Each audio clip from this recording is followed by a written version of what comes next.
Both the Panhandle and Spokane Regional Health Districts say, along with the local healthcare providers, they're hoping for the best, but always preparing for the worst. They told our Taylor Graham today if any potential or confirmed cases crop up in the inland Northwest, they'll know exactly how to treat those patients. Taylor, they say that's because this is something they haven't seen before, right?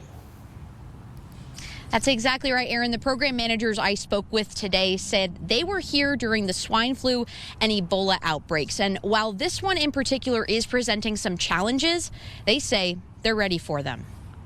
I think it's the uncertainty that is uncomfortable for all of us. But even in the midst of all the unknown that's come with the novel coronavirus, Susan Joberg at Spokane Regional Health is sticking to what she knows, like so many others in her field. We're planning for worst case scenario, hoping that we won't get there. The plans that we've written, the plans that we've exercised, the plans that we've reviewed are ready to go at a moment's notice. Nick Metchikoff at the Panhandle Health District says the CDC will give them a heads up if someone is coming back to North Idaho from an outbreak area. That's who they're focused on right now. We call them once a day and just say, how you doing?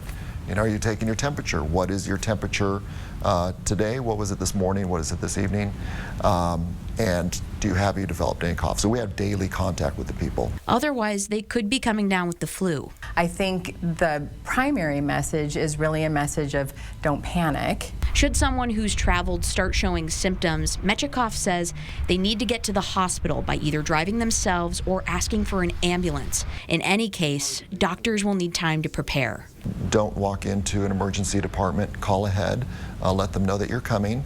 They'll be taken into isolation to protect other patients at the hospital. Metchikoff and Joberg have seen this before, but they're not worried about what lies in the unknown just yet. We work together as a group to make sure that the public is prepared during any kind of disaster.